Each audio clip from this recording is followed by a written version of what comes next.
মায়ের দুইটা হাত নাই, কিন্তু আল্লাহ রাব্বুল আলামিন আমাদের প্রত্যেকের দুইটা হাত সুস্থ রাখছে, আলহামদুলিল্লাহ।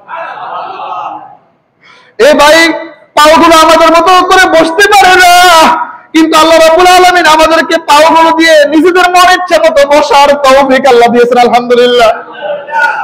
তাইলে আপনি যখন এরকম একটা একটা নিয়ামতের কথা স্বীকার করবেন আর নিজে নিজে আয়াতটা পড়বেন, ফাবিআইয়ি আলা রাব্বিকুমা তুকাজ্জিবান, আল্লাহ আমাকে আপনাকে প্রশ্ন করতেছে, বান্দা ও জিন ও মানুষ, যখন আপনি একা একা গবেষণা করবেন তখন আপনি আপনাকে বুঝাবেন। আমার আল্লাহ আমাকে বলতেছে, ও দেওয়ান হাফিজ, তুই আমি আল্লাহর কোন কোন নিয়ামতটা স্বীকার করবি। একটু চিন্তা দরকার, কিছু এত গুনাহ, এত নাফরমানি, আপনি বাঁচতে চান, একটু চিন্তা করেন। এত গুনার পরও আল্লাহ রাব্বুল আলামিন আপনার আমার রিজিক বন্ধ করেন নাই। 3 বেলা খাবার ঠিক রাখছেন, ভাত ঠিক খাইতেছি, 2 বেলা নাস্তা করতেছি, কথা বলেন না কেন? তাইলে আমার আল্লাহকে আমার রিজিক বন্ধ করে দিয়েছেন? আর একটা অফিসারের, একটা আন্ডারে, একটা নেতার আন্ডারে বা একটা মালিকের আন্ডারে আপনি যান, একবার ভুল হইলে যদি তেসরা মালিক হয়, তেসরা মালিক, 13 মালিক হয়, একটা লাঠিতে বার করে দিবে, একটা ভুল হয়। আর ভালো মালিক হইলে একবার দেখবে, 2 বার দেখবে, লাস্ট সুযোগ কয়বার? কিন্তু আমি আপনি নিজের দিকে তাকায়া এই কথা জবাব দেওয়ার দরকার নাই, শুধু নিজের দিকে তাকায় খেয়াল করেন, আমি আপনি ডেলি ডেলি আল্লাহর লগে ওয়াদা করি, ওয়াদা ভঙ্গ করে নি, কথা বলেন না কেন? সবচেয়ে শক্তিশালী কে? আল্লাহ রাব্বুল আলামিন। তাহলে আল্লাহ আমাকে ধ্বংস করার দরকার ছিল না, কথা বলেন না কেন? কিন্তু তারপর আল্লাহ আমাকে রহমত দিয়া, বরকত দিয়া, আদর করে, মায়া করে, সুস্থ রেখে আল্লাহ আমাদেরকে রিজিক খাওয়াচ্ছেন। যখন যাহা মনে আশা করতেছি ভালো কিছু আল্লাহ দিয়ে দিচ্ছেন, খারাপ কিছু থেকে আমরা বাইসা চলতে চেষ্টা করলে আল্লাহ বাঁচাইতেছেন। আর কোন নিয়ামত দরকার বান্দা তোমার? এই জিনিসটা চিন্তা করলে আমাদের দ্বারা গুনাহ হবে না, আমাদের দ্বারা অপরাধ হবে না, আমাদের দ্বারা পরের হক, ভাইয়ের হক, বোনের হক, মুসলমানের হক নষ্ট হবে না, আমাদের দ্বারা আমার মায়ের খেদমত বঞ্চিত হবে না, আমাদের দ্বারা আমার বাবার খেদমত বঞ্চিত হবে না, আমাদের দ্বারা আমাদের সন্তানের খেদমত বঞ্চিত হবে না, আমাদের দ্বারা মুসল্লিদের খেদমত, আমাদের দ্বারা জনগণের খেদমত বঞ্চিত হবে না।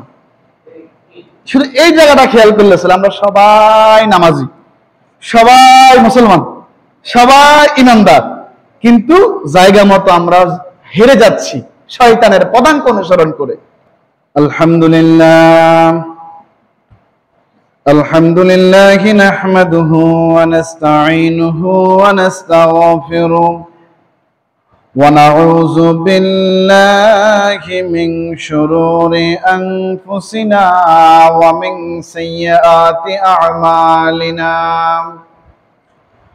من يهده الله فلا مضل له ومن يضلله فلا هادي له ونشهد أن لا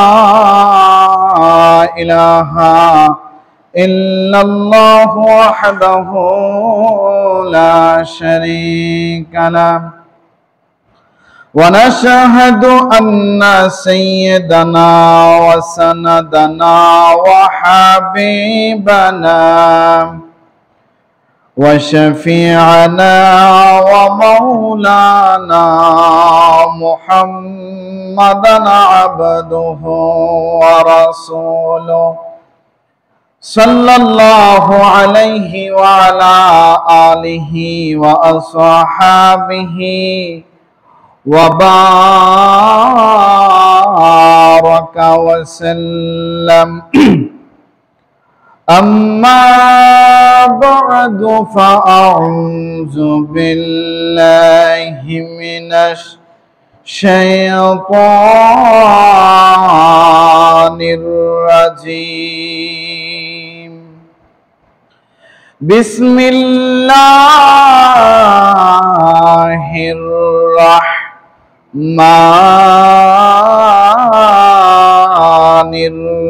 الرحيم.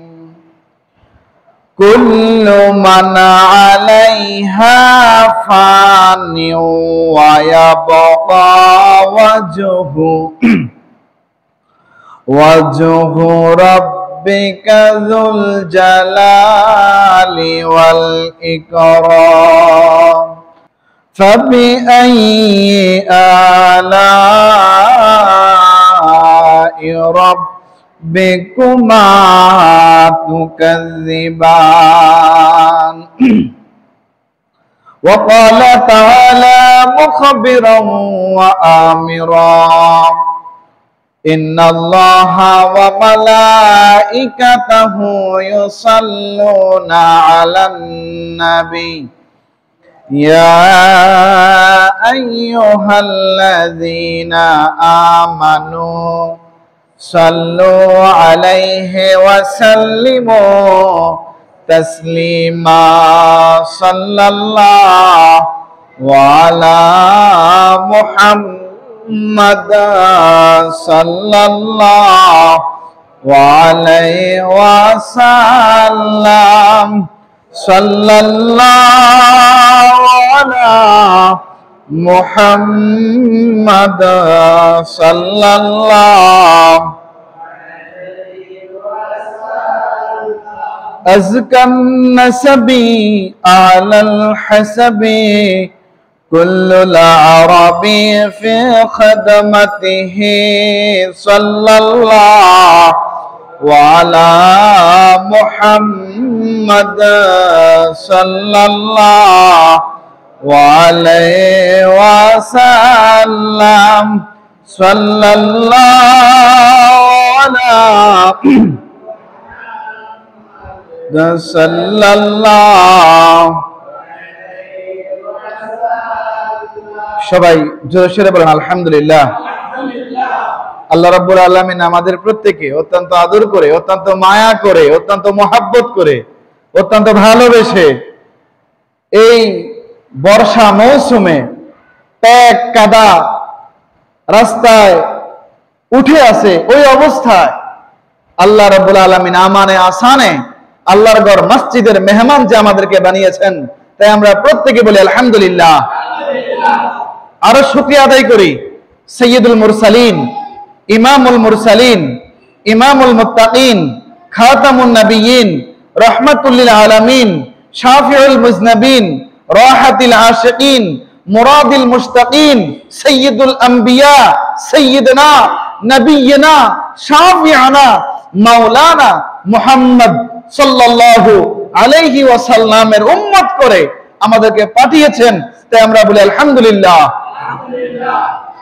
পূর্বের ধারাবাহিকতায় আজকে আপনাদের সামনে সূরাতুর রহমানের তাফসীর করব ইনশাআল্লাহ। গত দুইটা লেকচারে আমি আপনাদের সামনে 1 নম্বর আয়াত থেকে 25 নম্বর আয়াত পর্যন্ত আমি তাফসীর করেছি ইনশাআল্লাহ। যতটুকু মনে রাখতে পারছেন, যে যতটুকু বুঝেছেন আলহামদুলিল্লাহ ততটুকু স্মরণ রাখবেন, আমল করার চেষ্টা করবেন। আমরা তো প্রত্যেকটা কাজে গুরুত্ব কমিয়ে দিয়েছি।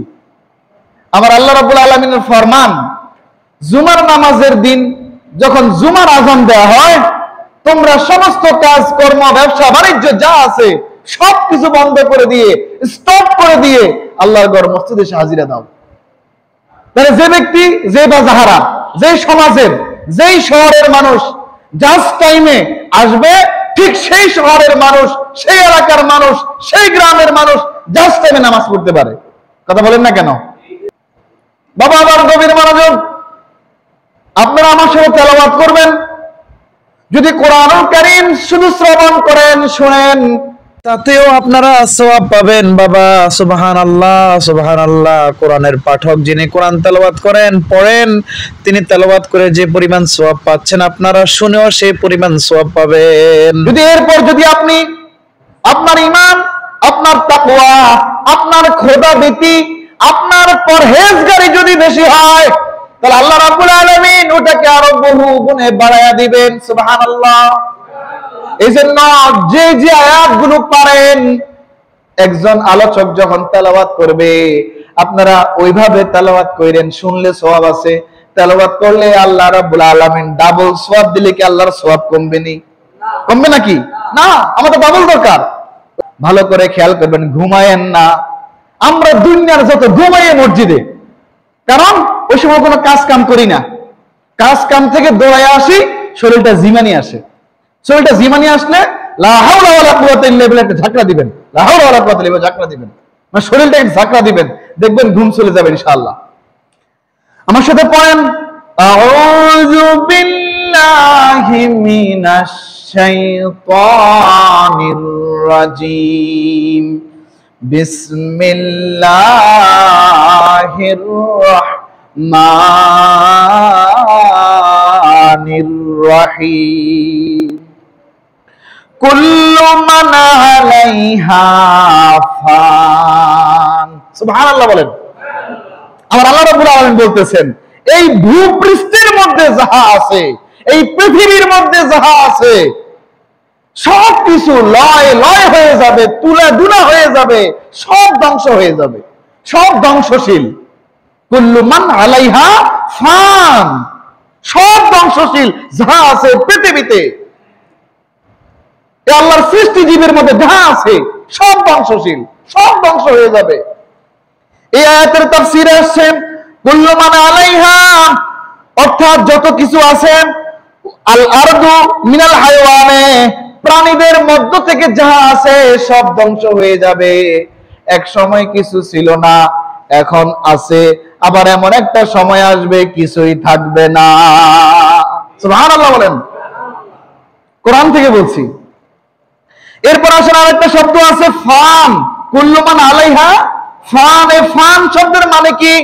মানে হচ্ছে ধ্বংসশীল, ফানা, ধ্বংস হয়ে যাবে, তুলা ধুনা হয়ে যাবে, রয় রয় হয়ে যাবে, লয় লয় হয়ে যাবে, ক্ষয় হয়ে যাবে, অর্থাৎ ধ্বংসশীল। এটার তাফসীর আছে হালিকুন। হালিকুন মানে হচ্ছে অর্থাৎ নশ্বর, হালাক মানে ধ্বংস হওয়া, এটা ধ্বংস হয়ে যাবে। ওয়া উবিরাবি মান তাগলিবান লিল উকালাই, এখানে যে মান শব্দটা ব্যবহার করা হয়েছে, এটা ব্যবহার করার কারণ হলো কুল্লু মান, এখানে আছে না মান আছে না, কুল্লু মান, খেয়াল করেন, কুল্লু মান আলাইহা ফান। তাহলে এখানে যে মান শব্দ আসছে, এই মান শব্দ আসার কারণ হলো, মান শব্দ ব্যবহার করার কারণ হলো বিবেকবানদেরকে প্রাধান্য দেওয়া হয়েছে। আর সুবহানাল্লাহ, সবাই বলেন বিবেকবানদের কি দেওয়া হয়েছে? আমার আল্লাহ প্রাধান্য দিয়েছেন বিবেকবানদেরকে, কারণ বিবেকের বিচার হবে, আকলের বিচার হবে। আকল দিয়েছেন আল্লাহ জিন এবং ইনসানকে। কথা কি বুঝতে পেরেছেন? কাদেরকে? জিন এবং ইনসানকে, মানুষকে এবং জিনকে আল্লাহ আকল দিয়েছেন, এবং তাদের বিচার হবে। গরুর বিচার হবে না, ছাগলের বিচার হবে না, মাছের বিচার হবে না, পিঁপড়ার বিচার হবে না, হবে মানুষ এবং জিনের। তাইলে আমরা একটু সতর্ক থাকা দরকার আছে না? কথা বলেন না কেন? আমরা যদি অসতর্ক হয়ে চলাফেরা করি, ওটা ভালো হবে না খারাপ হবে? অবশ্যই খারাপ হবে।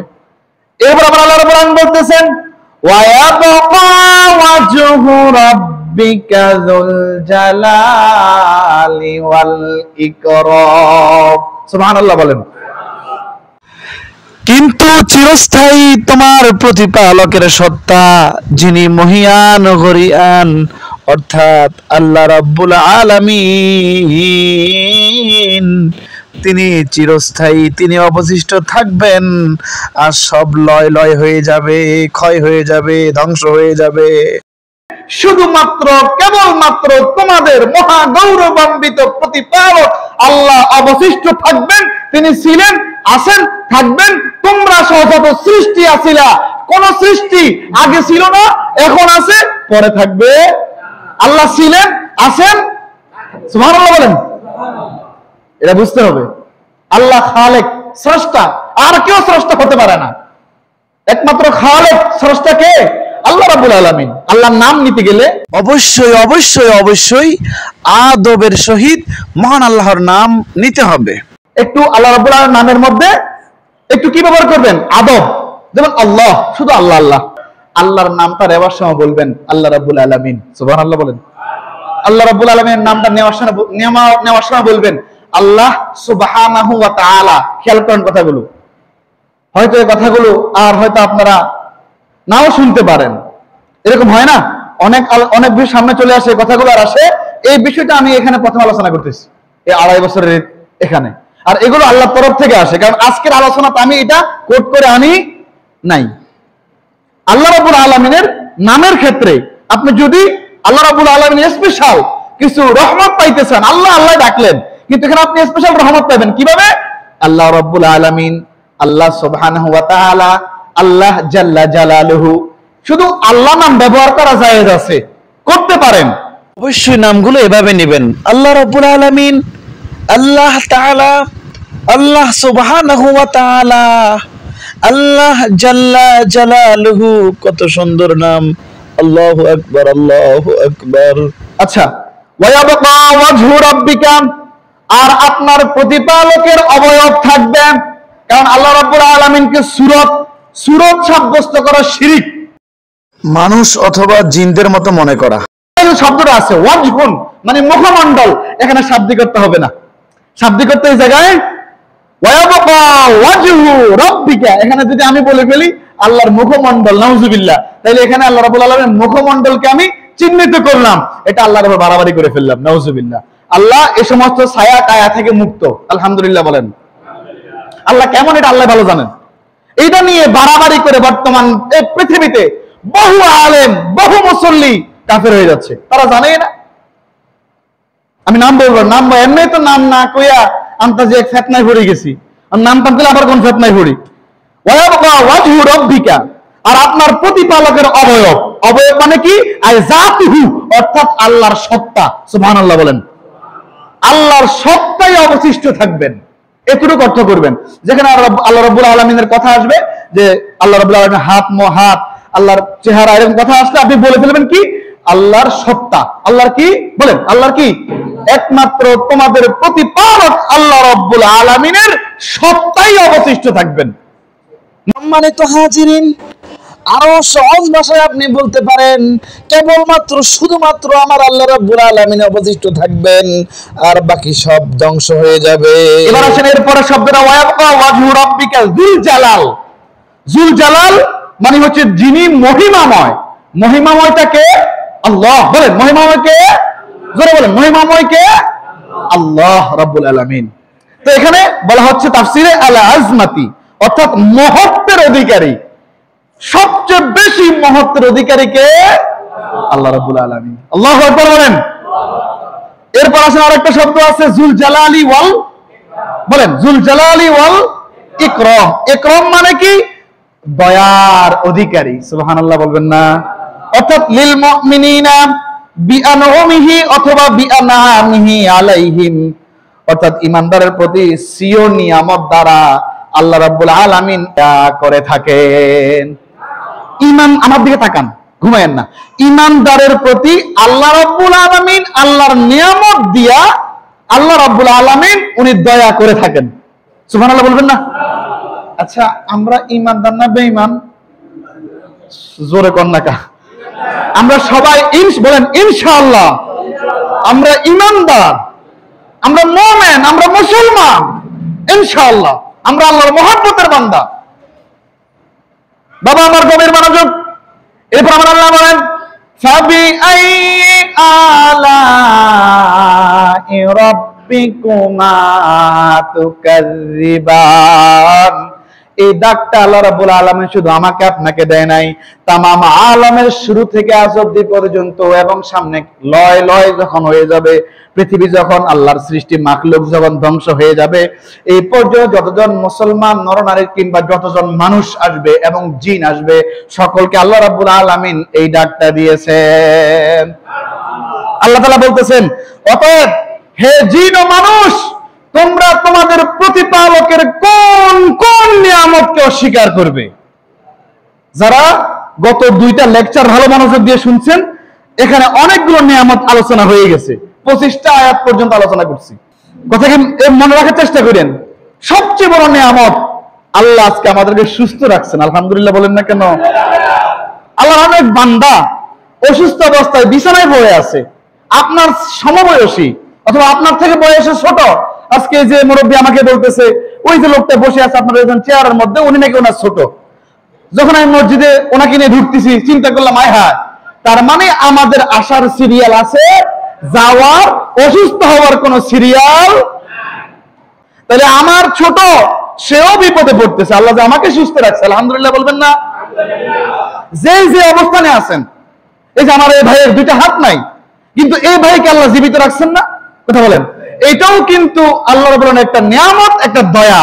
কারণ এমনও মানুষ আছে যার দুইটা হাতও নাই, দুইটা পাও, কিন্তু অর্থাৎ ওনার দুইটা পায়ে আল্লাহ শক্তি দিয়েছে, বিদায় ব্যক্তিরা চলতে পারতেছে। আলহামদুলিল্লাহ বলবেন না? এই জন্য আল্লাহ বলছেন ফাবিআইয়ি আলাই রাব্বিকুমা তুকাজ্জিবান, অতএব হে জিন ও মানুষ, তোমরা তোমাদের প্রতিপালকের কোন কোন নিয়ামতকে অস্বীকার করবা? একটা অস্বীকার করলে সামনে আরেকটা এসে যাবে, আরেকটা অস্বীকার করলে আরেকটা এসে যাবে। আমার আল্লাহ বলেন ইয়াসআলুহু মান ফিস সামাওয়াতি ওয়াল আরদি কুল্লা ইয়াউমিন হুয়া ফি শা। সুবহানাল্লাহ বলেন। অর্থাৎ আকাশসমূহ ও জমিনের মধ্যে যা কিছু আছে সকলেই তার নিকট প্রার্থনা করে থাকে। প্রতিদিন প্রতি মুহূর্তে তিনি নতুন নতুন গুরুত্বপূর্ণ কাজে মশগুল থাকেন। কাউকে তিনি বাঁচাচ্ছেন, কাউকে তিনি মৃত্যু দান করছেন, কাউকে সম্মানিত করে ঊর্ধ্বে উঠাচ্ছেন, কাউকে অপমানিত করে নামিয়ে দিচ্ছেন ইত্যাদি। ইয়াসআলুহু মান ফিস সামাওয়াতি ওয়াল আরদ, অর্থাৎ আকাশসমূহে এবং জমিনের মধ্যে যা কিছু আছে সবাই আল্লাহর কাছে প্রার্থনা করে। প্রার্থনাটা কি, এটা নিয়ে তাফসীর কারকগণ মুফাসসিরগণ তাফসীর জালালাইনের মধ্যে লিখতেছেন বিনুতুকিন আও হালিন মা ইয়াহতাজুনা ইলাইহি মিনাল কুওয়াতি আলাল ইবাদাতি ওয়ার রিজকি ওয়াল মাগফিরাতি ওয়া গায়রি যালিক। সুবহানাল্লাহ বলেন। অর্থাৎ প্রকাশ্য কথা অথবা অবস্থার ধারা, ইবাদতের সামর্থ্য, জীবিকা ও ক্ষমা ইত্যাদি যা কিছুর প্রতি তারা মুখাপেক্ষী সকল ব্যাপারে তারা প্রার্থনা করে। প্রকাশ্য কথা, অবস্থার দ্বারা, ইবাদতের সামর্থ্য, যেমন জীবিকা। আল্লাহ আপনি আমার একটা চাকরি দেন, যার চাকরি নাই দোয়া করে, কথা বলেন না কেন? তাইলে জীবিকা জন্য কার কাছে সে চাইতেছে?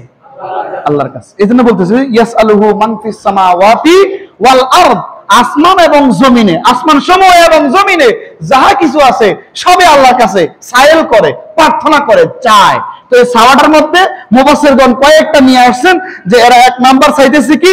জীবিকা। এর আগে চাইতেছে ইবাদতের সামর্থ্য।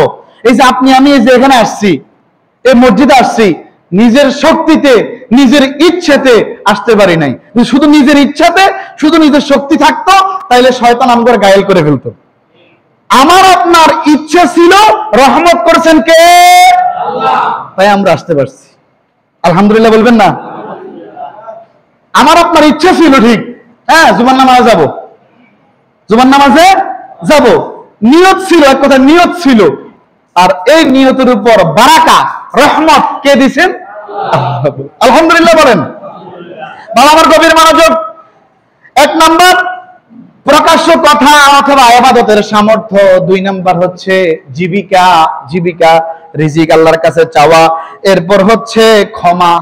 এই যে একটু আগে বললাম আমরা জীবনের সুজীবন হিসাবটা বাদ দেই, আজকে ফজর থেকে এই সময়টা পর্যন্ত যতগুলো গুনাহ করছি, প্রকাশ্যে অপ্রকাশ্যে, গোপনে হোক প্রকাশ্যে হোক, মনে মনে হোক, যেভাবে হোক যতগুলো গুনাহ করছি, এটা যদি একটা হিসাব করি তাহলে আমরা কি আল্লাহর রহমত পাওয়ার যোগ্য?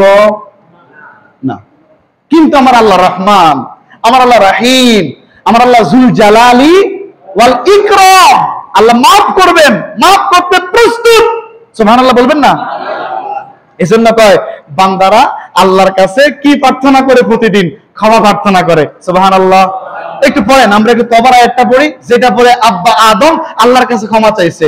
রব্বানা যালামনা আনফুসানা ওয়া ইল্লাম তাগফির লানা ওয়া তারহামনা লানাকুনান্না মিনাল খাসিরিন। আবার পড়েন, আমি আপনাদের ধীরে ধীরে পড়বো।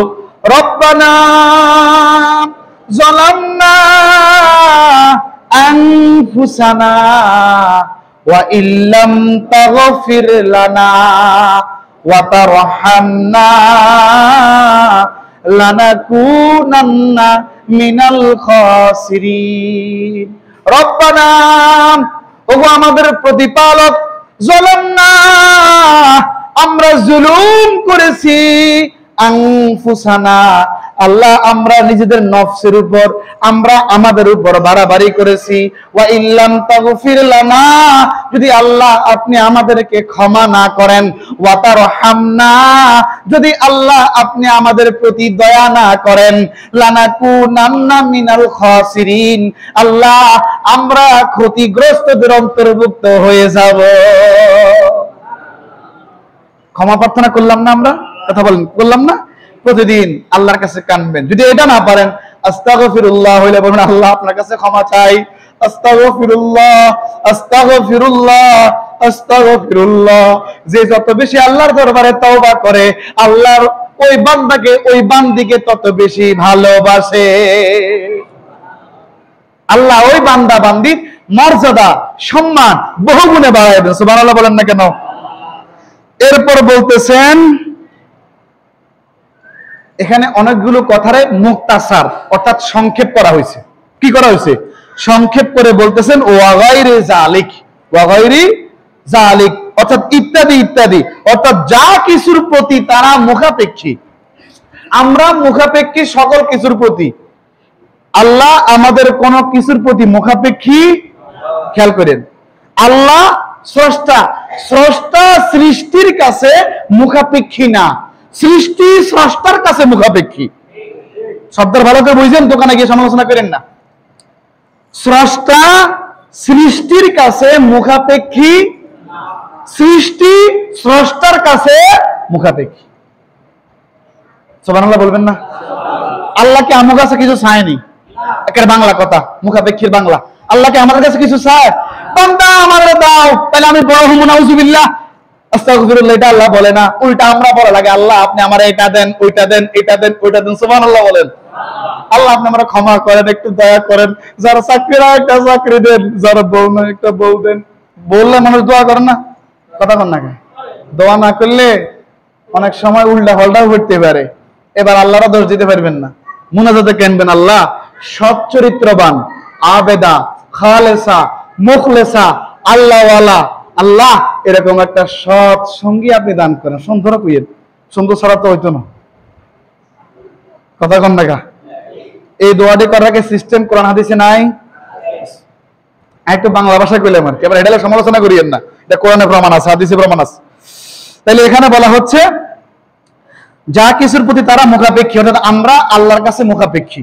আমাদের সবকিছু আল্লাহ দিবে, আর কেউ আমাদের কোনো কিছু দিতে পারবে না। সবকিছু দাতাকে আল্লাহ। মুহাম্মদ রাসূলুল্লাহ হচ্ছে উসিলা। মুহাম্মদ রাসূলুল্লাহ কি? উসিলা। উসিলা ছাড়া আল্লাহ রাব্বুল আলামিন কিছুই দিবেন না। কারণ যেখানে নবীর প্রতি দুরূদ পড়া হয় না, ওইখানে আল্লাহ আমাকে দোয়া কবুল করে। আসমানে দোয়া ঝুলে, আসমানে কি করে? দোয়া ঝুলে। নবীর প্রতি আগে পিছে অথবা দুই জায়গায়, অথবা আগে পড়লেন অথবা শেষে পড়লেন দোয়া দুরূদ শরীফ, আল্লাহ সাথে সাথে দোয়া কবুল করে ফেলবে। হুজুর কবুল হয় না কা? এটা তো অন্যদিকের ওয়াজ। আচ্ছা 1 মিনিটে কই, দোয়া কবুল হয় 3 ভাবে। কয় ভাবে বলেন? কয় ভাবে? একটা নগদ হয়ে যাইবেন, আরেকটা কিছুদিন পরে কিংবা মৃত্যুর আগে ভাইবেন, আর শেষ আরেকটা আল্লাহ হাসর মারার জন্য রেখে দিবেন। সুবহানাল্লাহ। কিছু কিছু দোয়া আছে কবুল করলে আমরা লোড নিতে পারুম না। ধরেন ওই দিন এক ব্যক্তিকে হুজুর যদি 1 কোটি টাকা আল্লাহ আমার দেয়, 50 লাখ আপনার, 50 লাখ আমার দোয়া করেন, এসে খাইছে। যদিও যদিও ইফ শব্দ, লাম্মা ইফ, যদিও আল্লাহ আপনারে 1 কোটি টাকা দিল, আপনি আমি দেওয়ানা ভিতরে চিনবেন না, আপনারা চিনবেন না। আবার আমি ভাইলে আপনাকে চিনুননি, কিয়ের ইয়াটিয়া জায়গা যাই ব্যবসার নামে পড়েন সাল্লাল্লাহু আলা মুহাম্মাদ সাল্লাল্লাহু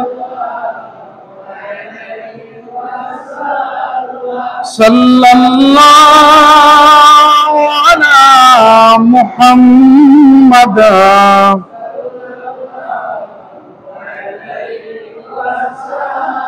সময় খুব অল্প, খেয়াল করেন। তাইলে দোয়া কবুল হয় কয়টার মাধ্যমে?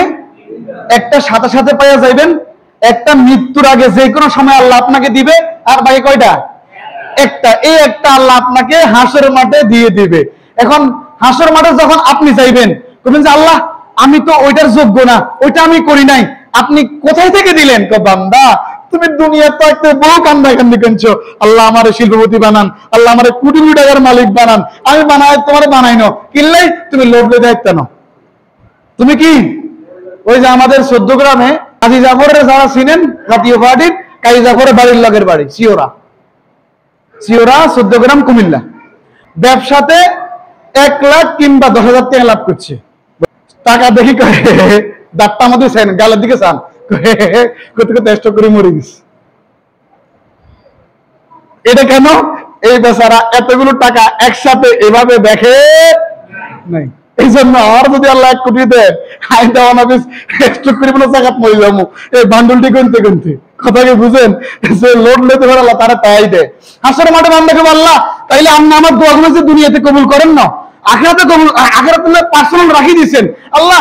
আপনি যদি দুনিয়াতে আমার একটা দোয়া কবুল না করতেন, সব হাসর মাঠে রেখে দিতেন, কত ভালো হতো আল্লাহ। আল্লাহ তো বান্দা যদি একটাও কবুল না করতাম, শেষে তুমি আমার উপর থেকে বিশ্বাস হারাইয়া ঈমান রাইখা ঈমান সুইটা তুমি কাফের মুশরিক হয়ে যাইতা।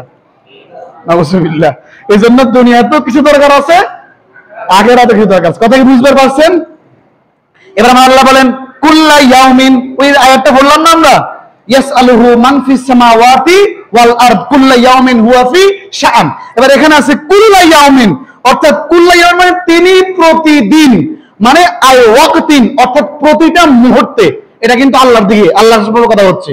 কুল্লা ইয়াউমিন তিনি প্রতিদিন, আই ওয়াক্তিন অর্থাৎ প্রতিটা সময়, প্রতিটা মুহূর্তে, প্রতিটা সেকেন্ডে না, প্রতিটা ন্যানো সেকেন্ড, শিক্ষিত মানুষ বুঝবেন, ন্যানো সেকেন্ড। হুয়া ফি শাআনিন, গুরুত্বপূর্ণ কাজের দিকে আল্লাহ মনোনিবেশ করেন। আমরুন ইয়াজহারুহু আলা ওয়াফকি মা কাদ্দারাহু ফিল আযালি মিন ইহয়াইন ওয়া ইমাতাতিন ওয়া ইজাজিন ওয়া ইযলালিন ওয়া ইগনাইন ওয়া ইহদামিন ওয়া ইজাবাতি দাইন ওয়া ইতা'i সাইলিন ওয়া গায়রি যালিকা। সুবহানাল্লাহ বলেন। এটা হচ্ছে হুয়া ফি শাআন এর তাফসীর, অর্থাৎ আল্লাহ গুরুত্বপূর্ণ কাজে মশগুল থাকেন, মনোযোগ দেন প্রতিদিন, প্রতি মুহূর্তে, প্রতি সময়ে। সুবহানাল্লাহ। এই কাজগুলো কি বাংলা জানা দরকার আছে না? এই কাজগুলো হচ্ছে পৃথিবীতে যা কিছু সংগঠিত হয় তার সৃষ্টির শুরুতে স্থিরকৃত আল্লাহ তাআলার পরিকল্পনা অনুযায়ী হয়ে থাকে। সুবহানাল্লাহ। এই পৃথিবী অর্থাৎ এই আল্লাহর সৃষ্টি মাখলুকে, আসমানের নিচে জমিনের উপরে, অর্থাৎ আসমান থেকে শুরু করে আরো সহজে আল্লাহর কুল কায়নাত সকল সৃষ্টি কার পরিকল্পনা অনুযায়ী হয়? আল্লাহর পরিকল্পনা, অন্য কোন মানুষের, অন্য কারো না। এবার খেয়াল করেন এখানে আল্লাহ কি কি দেন। হ্যাঁ, মিন ইহয়াইন, আল্লাহ কাউকে জীবন দেন, অর্থাৎ মৃত ব্যক্তি আইসিইউতে, অর্থাৎ মৃত প্রায়, তাকে আল্লাহ রাব্বুল আলামিন হায়াত দিয়ে সুস্থ করে নিয়ে আসেন। সুবহানাল্লাহ বলেন। এরপর হচ্ছে আরো সহজে বলি, ছোট একটা নবজাতক বাচ্চা, এটা বলতে গেলে আরেকজনের কথা বলা লাগবে। মানব সৃষ্টির ইতিহাস একটা সংক্ষেপে বলি। মায়ের পেটে একটা শুক্রাণু, 1 ফোঁটা শুক্রাণু, 1 ফোঁটা বীর্য, সেখান থেকে রক্ত, সেখান থেকে গোষ্ঠের টুকরা, সেখান থেকে আল্লাহ অবয়ব বানায়, তারপরে আল্লাহর রূহ দেয়। তাহলে মৃতকে কি করলেন? সুবহানাল্লাহ বলবেন না? তিনি যে প্রতি মুহূর্তে গুরুত্বপূর্ণ কাজে মশগুল থাকেন, এর মধ্যে একটা হলো কাউকে আল্লাহ জীবন দেন, কাউকে আল্লাহ কি দেন? জীবন দেন। এরপর হচ্ছে ওয়া ইমাতাতিন, কাউকে মৃত্যু দান করেন। কেউ আছে জীবিত, তারপর কি হয়ে গেছে বলেন? তারপর কি হয়ে গেছে? মারা গেছে। কেউ আছে মায়ের পেটের শিশু, পেটের ভিতরে কি করে? আপনারা কথা বলেন না। আল্লাহ বলতেছেন ওয়া ইজা কুরিআল কুরআনু ফাসতামিউ লাহু ওয়া আনসিতু লাআল্লাকুম তুরহামুন, যখন তোমাদের সামনে কোরআন তেলাওয়াত করা হবে, কোরআন থেকে কথা হবে, তখন তোমরা চুপ পাতিয়া, কান পাতিয়া শোনো, যাতে তোমাদের উপর রহমত, দয়া, আল্লাহর সাকিনা অবতীর্ণ হয়। তাহলে যেখানে আল্লাহর সাকিনা অবতীর্ণ, রহমত হবে না, কি হবে? রহমতের বিপরীত কি হবে? গজব। রহমতের বিপরীত কি হবে? তো মসজিদে বসে যদি গজবের ভাগী হয়, ভালো না খারাপ হবে? বাবা কথা বলেন, কথা কি বুঝতে পারছেন? যে মসজিদে বৈশা রহমতের বাগান, বেহেশতের বাগান মসজিদটা। দুনিয়াতে 3টা বেহেশতের বাগান আছে। কয়টা? একটা নবীজির রওজা মুবারক থেকে হুজরা, আর একটা হচ্ছে মসজিদ, একটা হচ্ছে বিক্ষিপ্ত আকারে যতটা মাহফিল, হ্যাঁ, তালিমের মজলিস কায়েম হয় মাঠে ময়দানে, ওগুলো বেহেশতের বাগান। সুবহানাল্লাহ বলেন। তাইলে এখানে বেহেশতের বাগানে বৈশা গজব নিব নাকি আমরা? না। আমার আল্লাহ বলেন ওয়া ইযা কুরিআল কুরআনু ফাসতামিউ লাহু ওয়া আনসিতু লাআল্লাকুম তুরহামুন। তোমরা কান পাতিয়া একবারে 3 পতন নীরবতা অবলম্বন করে শোনো, যাতে তোমাদের উপর তুরহামুন, আমার রহমত, আমার দয়া তোমাদের উপর বর্ষিত হয় বা তোমরা প্রাপ্ত হও। সুবহানাল্লাহ বলেন। এই ছেলেগুলোকে থামাই দেন একজন। তাহলে খেয়াল করেন, আমার আল্লাহ জীবন দেন, আমার আল্লাহ মৃত্যু দেন, ওয়া ইজাজিন, এরপর আল্লাহ রাব্বুল আলামিন কাউকে সম্মানিত করেন। কথা কি বুঝেন? তাহলে আল্লাহ প্রথম আমাদের কি দিল? ওয়া ইজাজিন, সম্মান দিল। এরপর খেয়াল করেন ওয়া ইজলালিন, এরপর আল্লাহ অপমানিত করে থাকেন। যে সম্মানের যোগ্য না, যে সম্মানের যোগ্য, যে সম্মানের চেয়ারে বসে দুর্নীতি করবে, সমস্ত জনা করবে, লুচ্চামি করবে, বদমাশি করবে, পরের হক লুণ্ঠন করবে, তাকে আল্লাহ ইজ্জত দিবেন না, কি করবেন? বেইজ্জতি করবেন, অপমানিত করবেন, অপদস্থ করবেন আমার আল্লাহ রাব্বুল আলামিন। কথা কি বুঝতে পারছেন? এরপর বলতেছেন ওয়া ইগনাইন, এই যে ধনী, ধনী করেন কে মানুষরে? ধনী করেন কে? আল্লাহ রাব্বুল আলামিন। এরপর খেয়াল করেন, হ্যাঁ, ওয়া ইহদামিন, এরপর দরিদ্র করেন কে? আল্লাহ রাব্বুল আলামিন। তাহলে ধনী গরিব করার মালিক কে? আল্লাহ রাব্বুল আলামিন। এখন আমারও যে অবস্থা রাখছে হেটাও করে রাখছেন কে? আপনারও যে অবস্থা রাখছে করে রাখছেন কে? আলহামদুলিল্লাহ বলেন। যখন আল্লাহ দেখবো আল্লাহর বান্দা 1 লাখ টাকা লোড করার মতো ক্ষমতা হয়েছে, এরপর বান্দার কাছে আল্লাহ 1 লাখ টাকা পৌঁছাই দেব। বান্দা 1 কোটি টাকার লোড নেওয়ার মতো ক্ষমতা বান্দার হয়েছে, বান্দার কাছে কি দিয়ে দিবে? এভাবে হয়ে থাকে। এরপর হচ্ছে ওয়া ইজাবাতি দাইন, খেয়াল করেন আল্লাহ রাব্বুল আলামিন প্রার্থনাকারীর প্রার্থনা মঞ্জুর করে থাকেন প্রতিদিন, প্রতি মুহূর্তে, প্রতি সময়। সুবহানাল্লাহ। এই যে একটু আগে ব্যাখ্যা করলাম, খেয়াল আসেনি? এরপর আল্লাহ রাব্বুল আলামিন আরো করেন কি? ওয়া ইতাই সাইলিন, অর্থাৎ সাহায্য প্রার্থনাকারীকে আল্লাহ সাহায্য করে থাকেন। সুবহানাল্লাহ বলবেন না? অর্থাৎ এদের কথার প্রতি উত্তর, ইহুদির ধারণা হচ্ছে আল্লাহ শনিবারে রেস্ট করে। নাউজুবিল্লাহ কোন আল্লাহ কি করে? রেস্ট করে। এটা কাদের ধারণা? ইহুদিদের। কাদের? ইহুদিদের।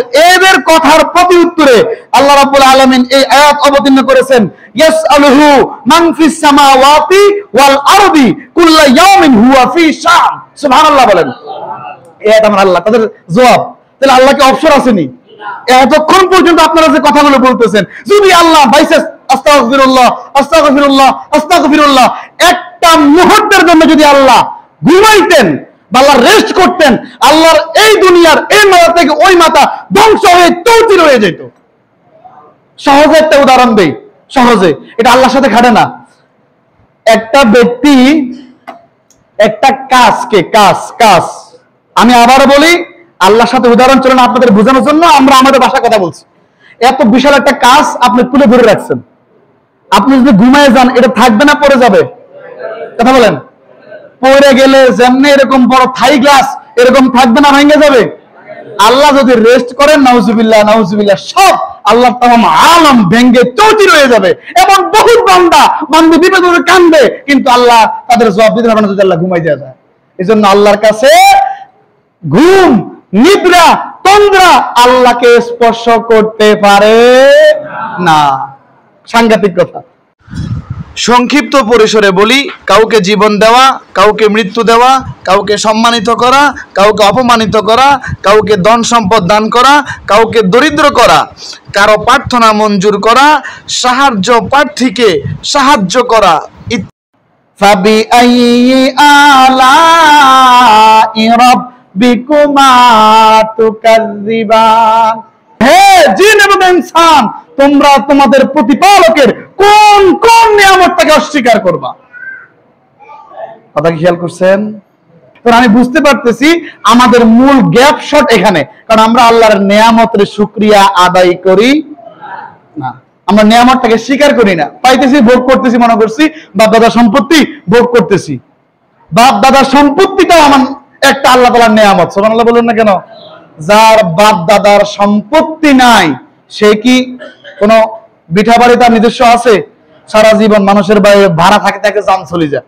কথা বলেন, তাহলে এটাও আমার আল্লাহ ইহসান করেছেন, আমার আল্লাহ করুণা করেছেন। সুবহানাল্লাহ বলবেন না? বিশেষ করে প্রত্যেকটা নিয়ামত নিজের চোখের সামনে নিয়ে আসবেন। যখন আপনার দ্বারা কোনো গুনাহ হয়ে যাবে, বিশেষ করে যুবক ভাইদেরকে আমি বলছি, বৃদ্ধরা তো ইদানিং খুব কম শয়তানের ওয়াসওয়াসায় শিকার হয়, বেশি শিকার হয় যুবক। যুবককে যদি কেউ ইবাদত থেকে সরাইতে পারে, শয়তান জিতে যায়। বুঝতে পেরেছেন? আর এই যে আপনারা রাগ করেন না, হ্যাঁ, আবার বিরুদ্ধাচরণ করেন না, এই বুড়া বয়সের ইবাদতের চাইতে আল্লাহর কাছে যুবক অবস্থার ইবাদত বেশি কবুল হয়। সুবহানাল্লাহ বলবেন না? কারণ এই যে লোকটা উনি যে আমাদের সামনে আছেন, আমি প্রথম এসে ওনাকে পুরোপুরি সুস্থ দেখছি। উনি আজান দিচ্ছেন, উনি আমার মাইক ঠিক করে এখানে দিচ্ছেন, আমি এখানে বসতাম। তাহলে এই মানুষটা এখন অসুস্থ, কথা বলেন না কেন? এই মানুষটা কি এখন, কিন্তু আমাকে আপনাকে যুবক অবস্থা আল্লাহ সুস্থ রাখছে। কখন কোন সময় আমি আপনি বিছানায় পড়ে যাই, অথবা এই মানুষটার মতো আমি আপনি নিজের স্মৃতিশক্তিটা আছে আবার না এরকম হয়ে যায়, তখন আল্লাহর দরবারে কি জবাব দিব? কথা কি বুঝতে পেরেছেন? দুইটা পায়ে হাত দিয়ে বলি, ইবাদত বন্দেগীতে মনোনিবেশ করবেন। 5 ওয়াক্ত নামাজ রেগুলার পড়বেন ইনশাআল্লাহ। বলেন রাজি আছেন তো ইনশাআল্লাহ? সবাই বলেন নাই? বলেন। একটা কথা বলি, যদি আমি দেওয়ান হাফিজ এখন মারা যাই, তাহলে আমি কি আসরের নামাজ পড়ার সৌভাগ্য আমার আর হয়েছে? পেছনে আমি নামাজ পড়লাম না, বা এই পড়লাম এই ছাড়লাম, এখন আমি আর আপনি নিজের বিবেকের নিজে জজের চেয়ারে বসাইয়া চিন্তা করেন, এবার আমি জান্নাতি না জাহান্নামী?